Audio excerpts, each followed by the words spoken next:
My name is Laura. An addiction advocate is the best way that I've found to put it.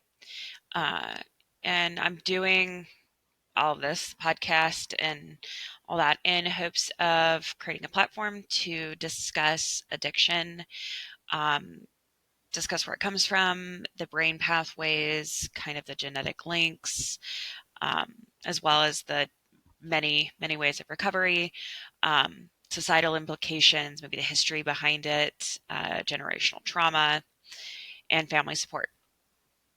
And by family support, I mean like how can the family support or the loved ones support those in need, as well as how can we support the family and the loved ones.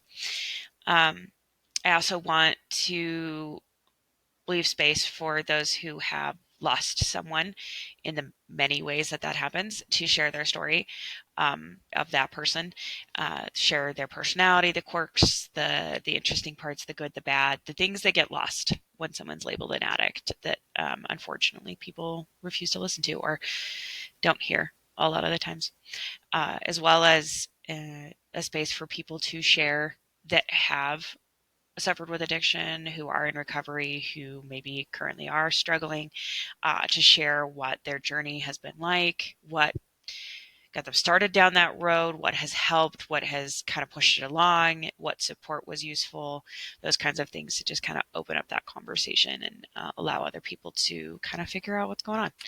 Um, Mainly, this is to shed light on something that is often hidden because of the shame that society has put on it, to try and banish some of that shame and make it easier for people to find support and love in it. Okay, so some trigger warnings, of course, for today. We're going to be talking about some drugs. We're going to be talking about some physical symptoms, which can be triggering in different ways, right? Because we're going to talk about illness. We're going to talk about death, overdose, those kinds of things. Today, we're going to talk about withdrawal and detox and kind of what that looks like on different drugs so that you can kind of have an idea of what you might be in for, what your loved ones might be in for, what they might have dealt with. Going to kind of go over the information that's out there based on medical research, as well as kind of my own experience working in some detox situations, as well as working in substance use treatment and what I've seen. So you might get some interesting stories sprinkled in there. So um, just, yeah, come along for the ride, I guess. So I'm going to try and break this down based on how different drugs are classified based upon depressants, benzos or barbiturates, uh, stimulants, opiates, hallucinogens, and then some synthetics. So just kind of so that you know where we're going. So um, the first one we're going to kind of touch on is depressants. And those are generally anything that kind of slow or depress the functions of the central nervous system. So anything that's involved in the central nervous system. So that includes breathing, heart rate, things like that. It can also slow down the brain. So this is generally where we get into things that calm down anxiety, calm down our physical responses to things. So our central nervous system is literally the central part of our body. It controls the main parts of our body that keep our body going, right? So these can include alcohol, benzodiazepines, or benzos for short, barbiturates, hypnotics, uh, and cannabis. Maybe. So cannabis is going to be kind of funky because I feel like, and a lot of the medical research suggests this, that it kind of falls into many categories depending upon how it affects you. So I'll probably bring up cannabis a couple different times, but it does fall into the depressant category for a lot of people. So I'll add cannabis in there. So basically all of these medications or all of these drugs, substances, they calm down that central nervous system. So all of these depressants calm down the nervous system, right, or slow it down. Um, biggest concern we have is that things are going to go crazy. And it's because it's been depressed for so long. And it's generally depressed.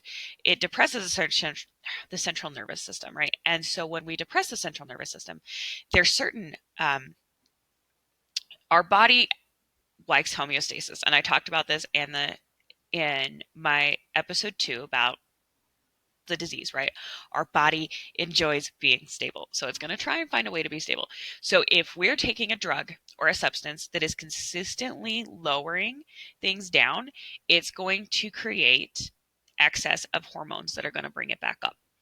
And that's generally epinephrine, dopamine, things like that. That's going to try and bring our system back up, right? It's going to try and get it going back to where it's supposed to be. And so it's going to continue to increase the amount that we need to match where this drug's coming in and lowering it. So by doing that, our body is creating more than it's used to. So then if we take away this drug or substance, our body's still going to be our body's still going to be creating extra of whatever that drug is, right? It's still going to be, or whatever that hormone is, it's still going to be creating excess epinephrine or dopamine or whatever. And it's might take a little while for our body to like realize, oh wait, this substance isn't like creating a issue anymore. I need to calm back down. It's going to take some time. Our body takes a while to adjust. So it's still going to be creating like 3 times what it should be of these things. And when it does that, it can create medical issues. These are the things that might create seizures. They can create stroke, heart attack, things like that, because it increases these hormones that then cause our heart to go really, really fast. It can cause our brain to start overreacting. It can cause our blood to start pumping too fast. Anything like that, where it's just like everything's just overactive. I remember when I was working in the detox center, we had to be really, really careful with anybody that was detoxing off of something like these alcohol or benzos. We had to be monitoring their vitals quite often, because if their blood pressure would skyrocket. Um, and if it got over a certain number, we had to get them to the hospital or call 911, because it was a sign that they were headed in the direction of heart attack or stroke. I distinctly remember one client having a blood pressure of like 290 over like 220. Like that is not not good. Anybody who doesn't know blood pressure very much, that is not okay. Um, our general blood pressure is supposed to sit like 120 over 80, and that's a very, very basic general. Everybody sits differently, but that's like a typical general number. So 290 over like 220, not okay. It's very, very not okay. So we would be monitoring that quite regularly. Like I think it was like every 2 hours we were checking people's blood pressures. And even if they were asleep, like we would go in there, wake them up and check their blood pressure. To ensure that their blood pressure wasn't going insane, right? And there's a few things that can help with that. So if you're detoxing off of alcohol, or barbiturates, benzos, any of these things, there are things that can help to keep that can help you kind of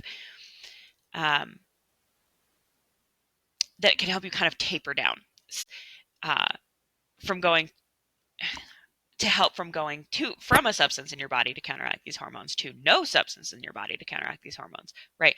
We go from having a lot to kind of a lot to medium to little bit to nothing, right? So we're going to taper it down a little bit, and that generally comes in the form of medications like Librium can be a big help. That's something that can be prescribed from a doctor, which and this is again because alcohol detoxing off of these things can be so dangerous. A, a lot of the other drugs, you'll feel like you're dying when you're detoxing off of them, but one of the ones that you definitely can die from is a depressant, if you're detoxing from them. So you have to be very, very careful. These are generally the ones that any mental health or medical professional would tell you generally needs to be either medically assisted or supervised in some way to make sure you're being safe, right? Because they can be very dangerous.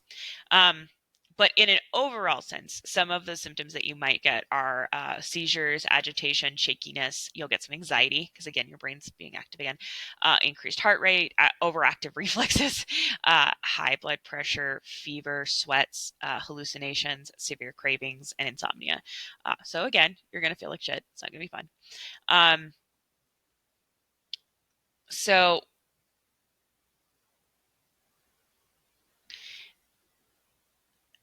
there's another thing that can come into this, which is called delirium tremens, which is something that we use to test for, and it's something that I generally check for when I do intakes or assessments on my clients, if they've dealt with any of this in a detox situation from a depressant or alcohol. And it's generally because that can lead to, again, hallucinations, that can lead to serious mental health issues in the process of detox. So I need to know if they're going to go back on these meds or if they're going to start using again, I need to be aware of what could happen when they do go back into detox. So with this comes severe agitation, global confusion. So that just means overall they're just confused and they're lost. Disorientation, hallucinations, fever, hypertension, uh, autonomic hyperactivity. So again, that tachycardia, so your body's just going super fast. So it is kind of all the things I already described, but just to a grander scale. So, and again, these hallucinations can get really bad. People can see and hear things. They can have severe paranoia, and a lot of that comes in the sleep part. Like if they're not sleeping, that can make it worse. So these are all things to be very aware of. And again, this is part of why when we're coming off of depressants, we want it to be monitored or medically medically helped or assisted, because this could be something that we maybe didn't experience before but experienced this time. And if we're having hallucinations and we have voices that are telling us to do something unsafe, we need somebody around that can help us, especially somebody who might know what to do or how to help that person in that state. So again, this is probably one of the most dangerous things to detox from. Probably is the most dangerous thing to detox from. So be aware of that if you are in the process of doing that, or if you know somebody that does use these substances quite regularly, be very aware of that. So as far as time frame goes, how long that takes, alcohol is usually about as soon as 6 hours. Most of us know that from getting hungover, right? It usually takes just about 6 or 7 hours. By the time we're awake the next morning, right, we're feeling it. If we've been on it for a while, it can take up to 2 weeks for a lot of these symptoms to go away. So you're going to feel like crap for quite some time, right? When it comes to benzos, which for benzos, that is generally Xanax, right? And Librium, right? So Librium is a benzo, as I stated, for coming off of alcohol. So again, this is interesting, right? Because we might use a benzo to help us come off of alcohol because it's a depressant. So it's going to help us come off of one versus the other. And again, if we're on a medication, which benzos and barbiturates are generally prescribed. I say generally because we can't get them off the street, but they are generally prescribed. So if we're deciding to come off of them, we're going to talk to a doctor first, and we're going to have that conversation, and we're going to do it safely, right? That's why it's easier to taper off of them if we're talking to a doctor. Even if we are addicted and we're using more than we should, please go speak to a doctor, because they are more likely to help us if we're honest and upfront with it, right? They might send us to a detox center. They might send us to get help, but I'm going to tell you right now, it's get better than trying to come off of this and dying in the process. I would much rather have any of my loved ones be in treatment than dead. And I will say that every day for the rest of my life. I would much rather you miss out on a couple of birthdays and a couple of weddings and a couple of whatever holidays than lose you. So please make the right decision and talk to somebody. Benzos, when we go off of those, it's usually about 24 hours if they're long acting. 10 to 12 hours is short acting. And we know those. There's some that are extended release, right? We see those generally when we're talking about different medications. This detox can last for months, okay? but they generally subside about 2 weeks. But sometimes we might have some of the symptoms that can go on for months. And that generally, and a lot of this does depend on how long you've been using and how much you've been using for, right? Um, so if you've been struggling for a couple of months and you've only been taking maybe twice what you're supposed to, the detox might be shorter and it might not be as drastic versus if you've been on them for 4 years taking 10 times what you're supposed to, that detox is going to be a lot more difficult. And that's just something to be prepared for if that's what you're going, if you're going towards that, right? Like it's going to be a little bit worse because your body has become more dependent upon it. Again, your body will try and create a homeostasis around this. So if your body's been dependent upon it for 4 years and you're taking an exorbitant amount, your body's been trying to make up for it. And that's going to take a while for your body to calm back down and stop trying to make up for it, right? It took a while for your body to adjust. It's going to take a while for it to adjust again. Just be aware of that. Barbiturates, these are things like phenobarbital. Generally, we don't hear of these things unless we're in a hospital. But again, I say generally because we do get them off the street. We can get them from our friends. It does happen. So being aware that that's a possibility, just keeping that in mind. Um, these generally last about 2 to 14 days, again, depending upon how much you're using. Okay. So that's depressants in a general sense, right? Stimulants. These are fun, right? These do the opposite. So they accelerate the central nervous system. So these get everything just going super fast, unless you're ADHD like me. then it does the opposite. And then generally some of these things that are medical are prescribed for a reason. But they generally tend to accelerate everything. They get things moving faster. They get our brain moving faster. They get our heart rate moving faster. They get our breathing moving faster. They just get all the things, right? Included in this are generally cocaine, meth, Adderall, and Vyvanse. So those things that are medication. Coming along with these things, generally you're going to get, as far as detox symptoms, you're going to get severe cravings. It's going to be rough. Like you're going to be like, I want my meth, because you're going to be coming off of it and you're going to be like, damn, this sucks. Cause like now I feel like shit and you're going to want it. Right. Severe insomnia. It's going to suck. You're going to have impaired cognitive function. And that means you're going to struggle to think clearly. You're going to struggle to be able to, have good memory. It's just your brain is just not going to function as well. And it's going to be because it's trying to slow back down. It's trying to catch back up, right? Your brain's trying to figure out how to function when it didn't know what it was doing before, right?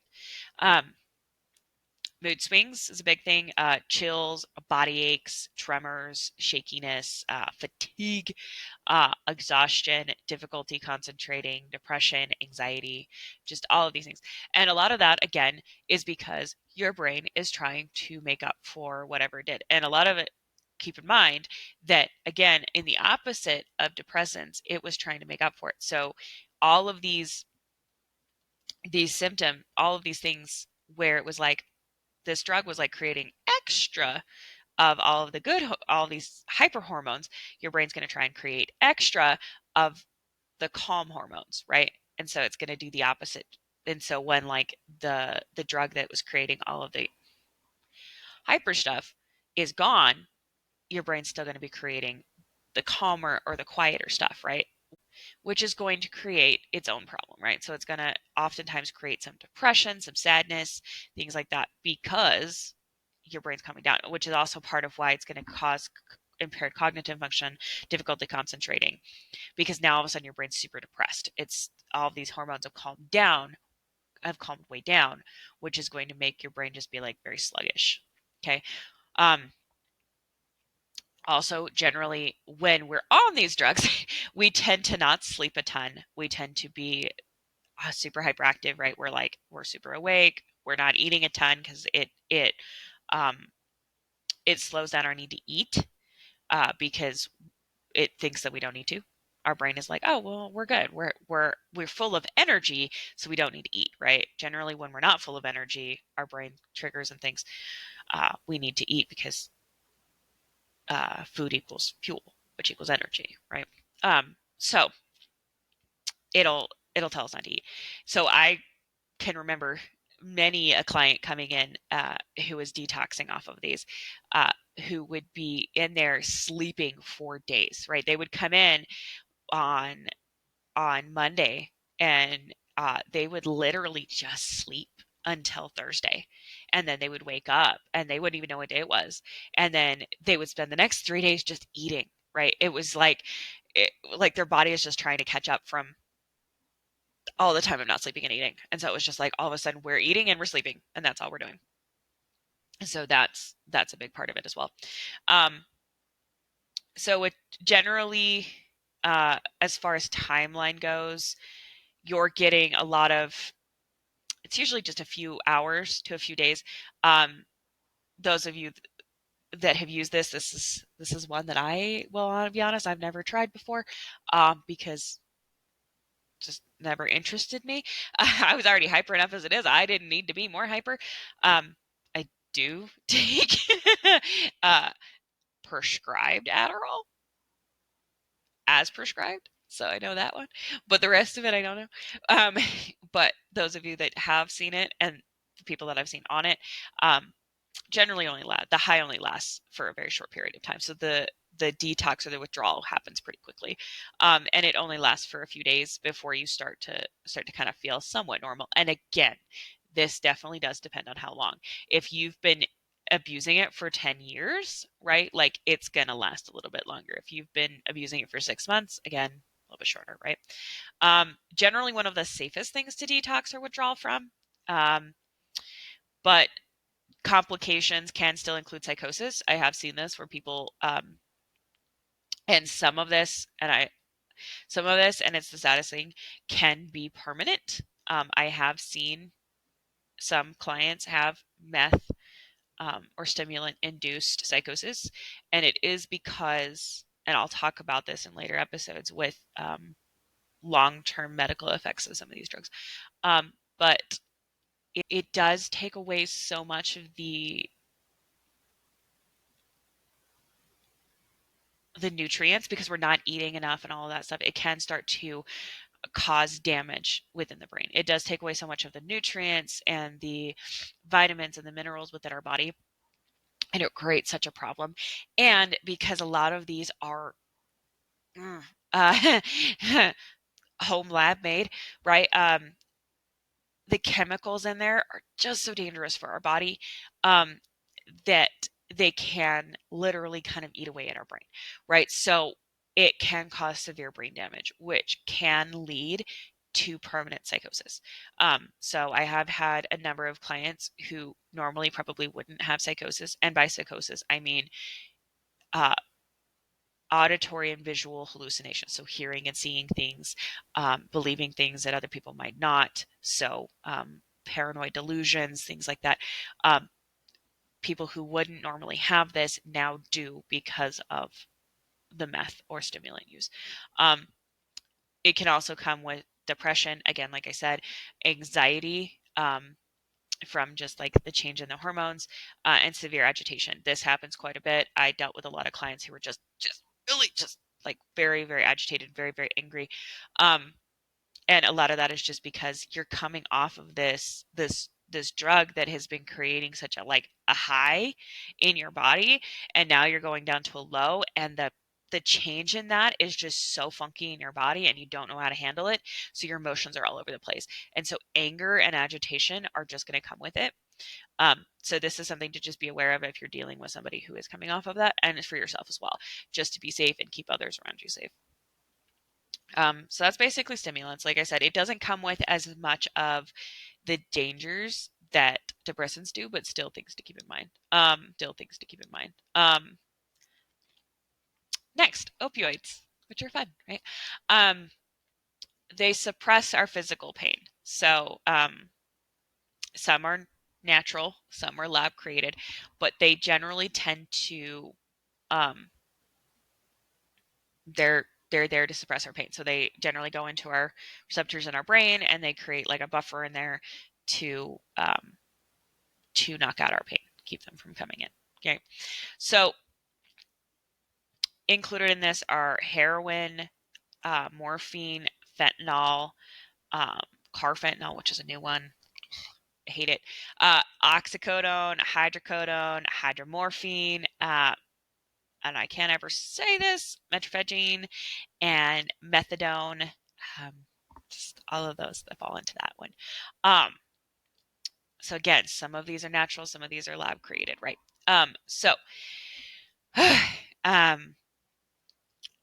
with this, you're going to get some agitation, anxiety, muscle aches, insomnia, runny nose, sweating, yawning, increase tearing, so your eyes will tear up a lot, abdominal cramps, diarrhea, dilated pupils, um, goosebumps, like literally, like you'll feel like you have goosebumps all over your body, nausea, vomiting.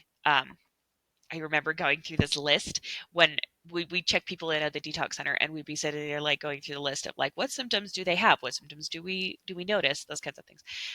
Because it helps us, like, because sometimes people won't tell us everything they're on. And so like it would help us to kind of pick those things out a little bit. So these, again, some of these are prescribed. Some of them are not. And even those that are prescribed, you can get on the street, right? As you can see, they're not fun. It's not fun to detox off these. This one, you will feel like you're dying. It will feel like you're dying. You will feel like shit. You will hate life. I will absolutely promise you on that. You will hate life. We would do what we could to make people comfortable. This could include things like tea, to help with some of the, like, to help with the caffeine, to kind of like with the anxiety and the cramps, things like that. Anti-diarrheal medication, melatonin can help with sleeping as well. I'm trying to think of some of the others. Those were a couple of the ones that we would do to help. Tums would sometimes be a thing that we would do. Tylenol, ibuprofen, those kinds of things, right, to help with the aches and pains. So little things that we would do that were not like necessarily prescribed by a doctor to help with the detox and withdrawal, because it was not fun, right? It was just it sucks, right? It's not fun. Another thing that, so the agitation, so the tea would kind of help with maybe anxiety, things like that, right? Another thing that can help is a lot of people do, and I might do an actual full episode on medically assisted treatment. I'm trying to decide on that one. But as far as, you'll see a lot of medically assisted treatment in terms of opioids, because it will come with some severe cravings as well. And a lot of that is because it sucks so much. I've had, I don't know how many clients, how many friends, how many loved ones have told me that they keep using simply to avoid the withdrawals. At that point, it's no longer about the high or the fix that they get from it. It's just, I don't want to feel like shit, so I'm going to keep using just so I don't feel like shit. And that's kind of where they're at with it. Which is fair, because reading these symptoms, this fucking sucks, and I don't want to deal with it. So I don't blame you, right? Like, you get so far into it, right? And you're just like, I don't know when this is going to end. So I don't want to deal with this. I'll do anything to make this pain stop, because those aches and pains are not going to be like your usual, I did a workout and my muscles ache. This is going to hurt. Like, this is going to feel like COVID or the flu on steroids, right? It's going to feel like every muscle and bone in your body is aching. And it's because opioids and opiates, they suppress the pain receptors, right? So we can't feel anything. Okay. Especially if we've been on it for a while and we've been taking 5, 6, 8, 9, 10 times the amount we're supposed to, right? At that point, we don't feel anything. And now we're coming off this medication that's been protecting us from any kind of pain. And now we're going to feel everything, right? And we are not used to feeling anything. So generally what we would normally feel, right? Like I'm sitting here cross-legged and my knee is kind of bothering me because I have a torn ACL. And so every once in a while it bugs me. Um, but I can deal with it. I can feel the pain and I can kind of be like, oh, okay, that's irritating. And eventually I'll shift and move my leg, right? But if I've been on something for so long that suppresses that pain, I am not used to feeling any of that pain anymore, right? So even just a dull ache that we might feel here and there will feel excruciating because we haven't built up a tolerance or an ability to understand or would withstand it anymore. So everything's going to feel like the worst possible pain you've ever felt in your life, right? It's going to feel like a searing, burning, awful pain. So you're going to want anything to make that stop, right? So it would feel like the minute that I tore that ACL again, every minute of every day, it's going to feel like that versus now where I'm just kind of like, yeah, I know what that pain feels like and I'm okay and I can move on, right? Um, and same with any kind of other symptom, right? We've basically been able to mask that and we're now feeling it again. Same with emotional pain. It it does mask a lot of that emotional pain. So anxiety, depression, agitation, any of those other emotions, it's masking those. And it just is oftentimes why people use these things because it masks that. So all of a sudden now we're feeling it. And that anxiety feels like the first panic attack we had, or that depression feels like the first time we felt sadness. And it's the worst thing we've ever felt. We don't know how to deal with it. And we're just like, oh, just make the pain stop at this point, right? And so we're doing anything we can to make that pain stop in that moment. So at that point, we're going to go back to it. So back to my original point. I wanted to make that clear. But back to my original point of what we call medically assisted treatment, which is generally where, like I mentioned in the depressants, where we offer something that helps people stay off of it, right? Which is in this list. So if you're coming off of heroin or fentanyl or oxys or anything like that, oftentimes we will offer things like methadone, or things similar to it, so called Suboxone, which will help, and it will be done by a doctor's orders, and it will be given very carefully, very supervised at a specific dose to help the client have just what they need to hopefully keep them from going back and keep them from being in too severe withdrawal. And then they'll stay on that. Most people will stay on that for a specified amount of time and then they'll start to taper off of it, right? And the taper down can still be a bitch, but it's not going to be as bad as going cold turkey, right? Some people stay on it long term, some people stay on it short term, but it is something that does help to stave off these horrible withdrawals so people don't immediately go back to using just to avoid the pain. That helps. With opioids, as far as time frame goes, if it's a short acting thing like heroin, it's generally 8 to 24 hours is when it kicks in, and then it lasts 4 to 10 days, right? Which again, if you're feeling like this for 10 days, it sucks, but it does have an end point. So that's something to keep in mind if you're headed in that direction. It does have an end point. And I know a lot of clients that I've had in the past that have gone through this that have said, I, once I've done it a couple times, because I very few people get clean on the first try. They try, but it doesn't work. Um, they're like, well, the first detox felt like hell, and I never knew when it was going to end. But now that I've done it 2 or 3 times, right, I know that mine always ends around day 7. And so, like, if I can get to day 7, I'll be okay, right? So they know a little bit. Um, I hate to say trial and error, but things work around trial and error. If it's a long acting thing like methadone, um, it generally starts around 12 hours because it's a extended release type thing. And then it lasts somewhere around 20 days. So it can be a bit of a bitch, especially if you go cold turkey off of it, which is why when it comes to methadone, Suboxone, things like that, we try to taper because it sucks. Okay. So complications. So again, this is generally not one that can be deadly, but generally not one that is deadly, but it can be due to some of the complications from. And this is from the vomiting and the diarrhea because it can cause severe dehydration, right, which causes elevated sodium levels within the bloodstream, which can lead to heart failure. and again, returning to use, right? So, and I think that's often the most deadly part of it. Is not necessarily like the dehydration, definitely deadly, right? Which is why it's helpful to have somebody around to help you make sure you're still drinking something, eating something. Um, we would push water a lot, like constantly, like let's drink, let's drink, let's drink, whether it's water or some kind of Gatorade, electrolyte, something to keep them something in their system, right? Um, Even if they're so sick they can't keep down food, you got to keep the water in them, right?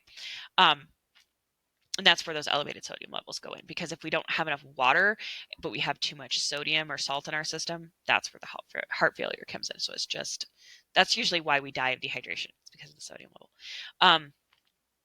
But I think the most deadly part of coming off of opiates is the cravings, because it sucks so much and we hate it and we want so desperately to be out of the pain that we'll go back to use.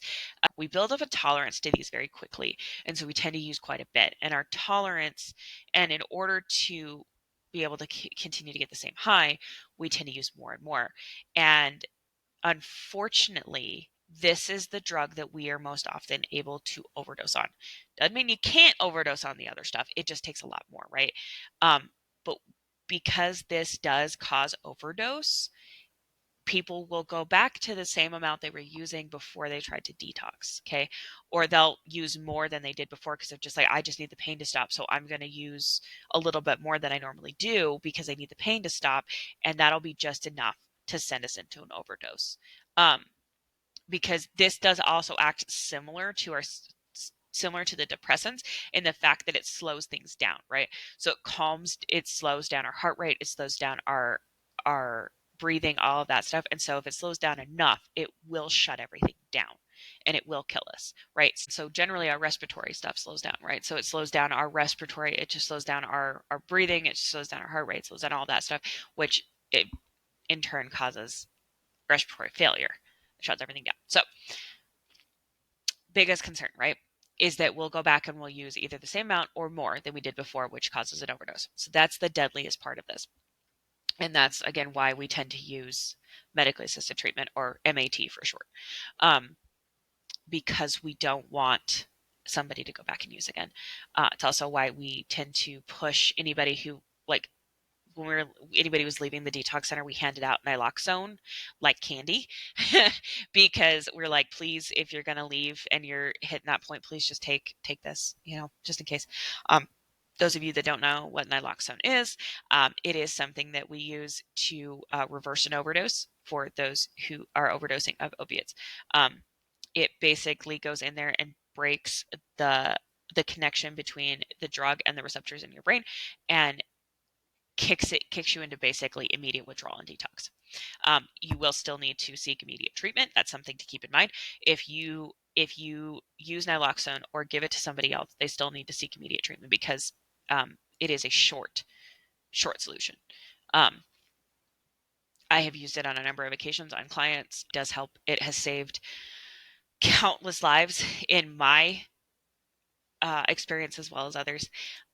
I carry it around. I have it with me all the time.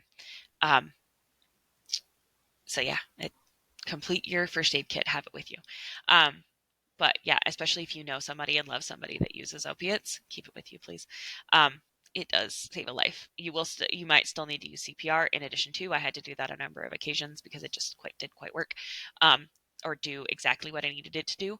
But it does start the process. I also want to touch very, very quickly on fentanyl itself, because that is a frightening thing. Fentanyl is something that is 100 times stronger than the regular opiates and morphine. Okay, and then carfentanil is even stronger than that. It is going around. It is being cut into pretty much all of these other things. Please be careful if you come into contact with that. That's also a reason to carry. I can't not be on my soapbox about that. Okay, last thing, we're going to touch on hallucinogens. Yay, and psychedelics. Those are the fun ones, right? Those are the ones we all wanted to use when we were back in our club days, right? Those are the fun ones, right? And those are the ones that a lot of people will tell you can't can't be addictive. And for most people, they're not. They're generally just something that people will use here and there to add to their high, or people will use to add to their sexual experience. They'll use it to, again, add to their rave experience, or their club days, or their whatever, right? They use it just as like a fun little additive, but there are people that have become addicted to this. Just like anything else, it does have that ability. So just keep that in mind. They alter our consciousness, perception of reality, right? We've all seen the videos of like the pretty colors and like the 70s style, right? Like we know what this kind of does, right? Um, as far as detox symptoms, you might get some flashbacks, some muscle spasms, loss of coordination, aggressive, hostile, violent behavior. This does happen. I've seen it. It's frightening. A zombie-like state, people can be a little bit like they just don't really know what's going on. And again, if you've been like those of you that have tried this, I'll be honest, this freaked me out, so I never did it myself. But if you did it once, you're like, that was cool, that was interesting, awesome. Or did it a couple times, you're like, cool. But think about if you were using this on a regular basis, right? You're going to be a little off, okay? Because you're going to see some shit, all right? So coming off of it, you're going to act a little off, okay? So you're going to be, yeah, you're going to be coming out of it. High blood pressure, increased heart rate. You're going to have a fear of going insane because you're not going to know what's real, what's not. You're going to have depression, possible psychosis. Again, this can also induce permanent psychosis, hypothermia, diarrhea, and what they call permanent post-hallucinogenic perceptual disturbance. It's a very long word. But again, kind of like permanent psychosis, but basically you just don't know what's real and what's not. So it's just this like you permanently hallucinate. It's weird. It's freaky. And included in these are LSD, PCP, ketamine, mescaline, psilocybin. Some of these are weird to say. High potency cannabis. This is another one that can cause hallucinations. This is why I say cannabis can fit into any of these. Cannabis can technically still fit into the stimulants because for some people it does act that way. High potency cannabis, and for some people even low potency cannabis. So this means like the level of THC within it can cause hallucinations. This means there are people out there that if they take cannabis, they or marijuana can have hallucinations and can have psychosis responses to it. I've seen it. It happens. A lot of it's just who you are and the makeup of your brain. Some people are actually allergic to it. It's the makeup of your genes. It just is. So keeping that in mind, right?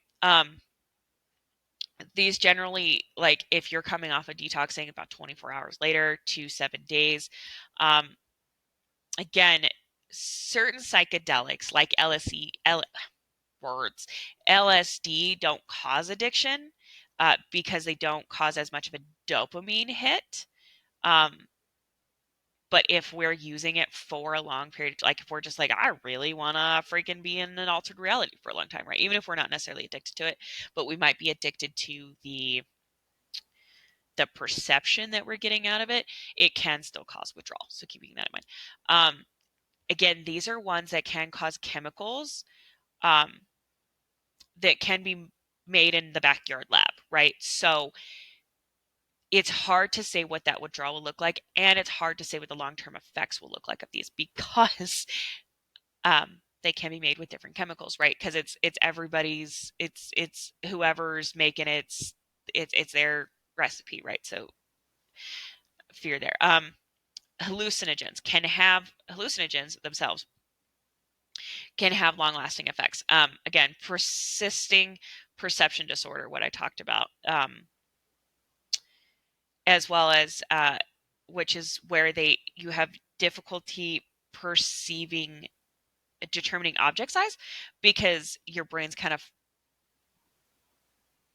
had this altered reality experience and then it's like stuck in it, and so it's like it can't really figure out what size things are. So it'll look at like a business card and it'll think it's twice as big as it is, and it's just like you'll go to grab it and you'll think it's bigger than it is. It's very funky. it's interesting to see people in that seeing halos around things or tracers behind objects. So that's where you'll see, like, again, the business card, you'll see like a halo around it, or you'll see like tracers, almost like a shooting star coming off of it. Again, this is from your brain just kind of like being in an altered state, and it just kind of sticks around. Um, Empathogens. So these are different terms for all these things. MDMA, um, or Molly, for those of us that remember that, is considered a hallucinogen and a stimulant. Um, that one happens at about 6 hours, but it can cause severe depression. When we're coming off of that, if we've been on it for a long time, this can cause severe depression, which can lead to suicidality. So please, again, being careful of that, and also heart failure. Um, Dissociative ones, so like PCP, which tends to make us a little bit off, can cause severe agitation. I don't know if any of you seen the movies or the TV shows where they're like super hyped up and they're like, the muscle man, right? They have the strength of like 10 men, right? Super agitation, vomiting, weight loss, irregular heartbeat, all of those can come with that. So hallucinogens generally are not super dangerous to come off of, but there are, again, like I touched on a couple of complications that can come with it, heart failure with MDMA, things like that.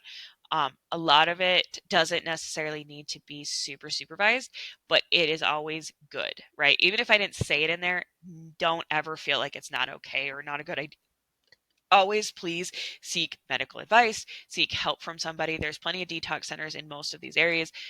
Reach out. All you have to do is just type into a Google search detox centers near me. You probably find a couple.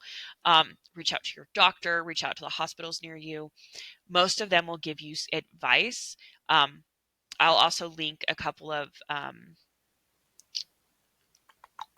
resources that can get you detox support in different areas, because these are things to keep in mind, that like even if they're ones that maybe don't have a ton of complications, each of us is different, so keeping that in mind, right? Just because maybe it doesn't have a complication for somebody else doesn't mean it won't have a complication for you.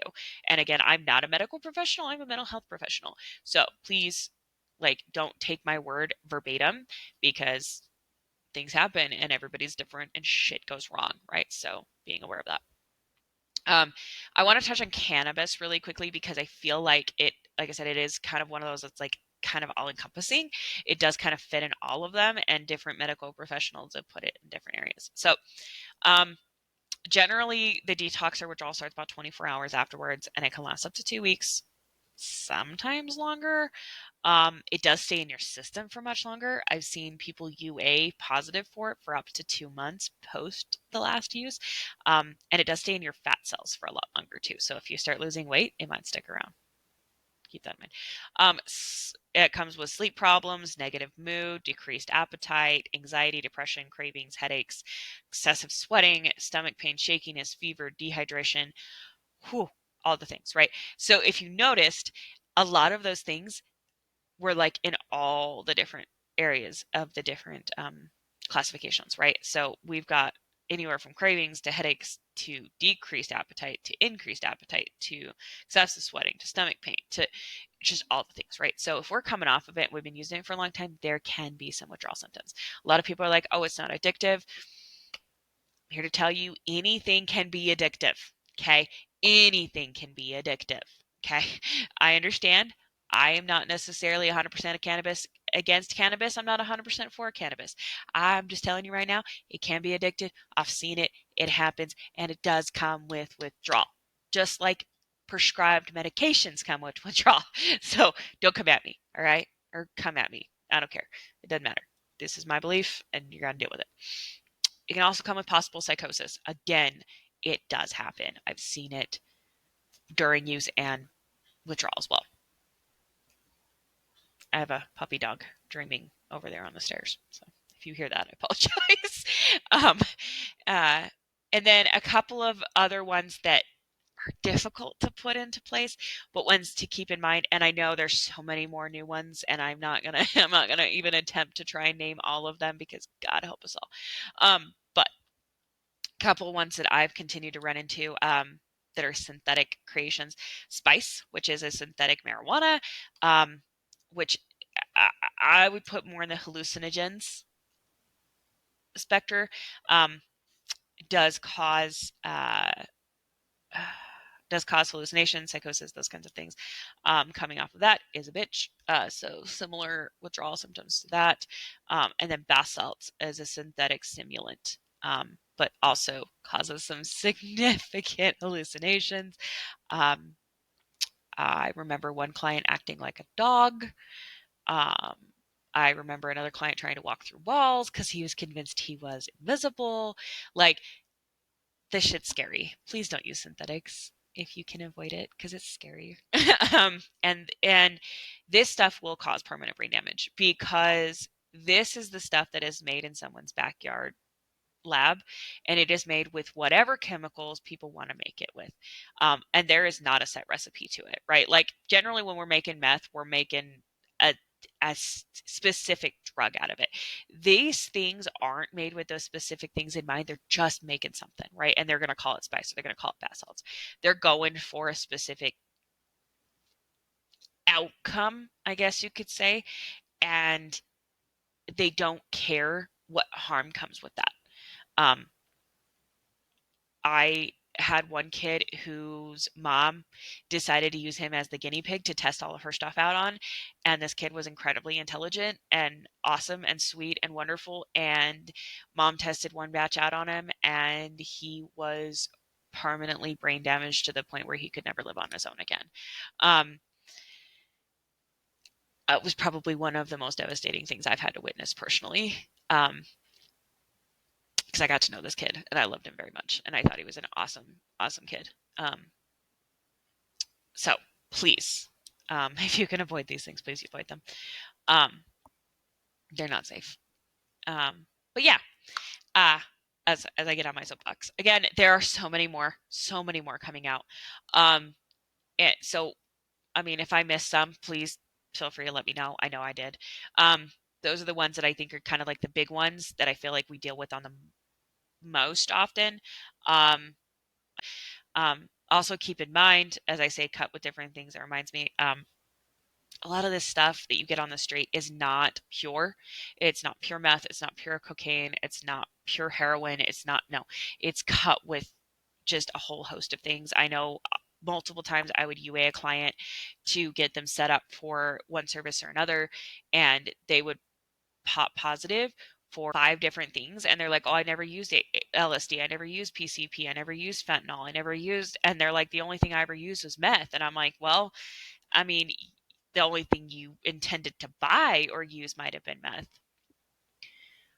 but unfortunately you're popping positive for all of these things, right? So, and they didn't even know, right? They weren't even aware. And so just keeping that in mind of the fact that it is very dangerous out there. I have clients who've been using for decades that are stopping now because it is so dangerous out there, not knowing what they're going to get. It's just it's not the same it used to be. Um, Again, this is a more informative episode just to kind of give people an idea of what that detox looks like and to help you understand what your loved ones are going through when you say quit, like it's not as simple as let's just stop. There's a lot involved, right? Like there's a lot of pain that comes with it, a lot of illness. They're gonna feel like shit, right? And letting them know, hey, like I'm gonna be there for you. Like I'll support you. Let me take you to the doctor and get you the Librium, or let me be the, you can use my guest room while you detox. Let me be there for you. Let me stay on your couch for a week or two. Do you need to, if it's an employee that you love, it's like, hey, take the couple weeks off, right? It's not going to be, oh, they can just stop doing this and then they're going to continue to be able to be a parent and an employee and a spouse and all of these things during that time. They might not be able to, right? They're not going to be that same person during that time. So keeping that in mind and being very aware of what they're going to go through and being empathetic and understanding, because also sometimes we get in this mode of like, well, you put yourself there, get yourself out of it.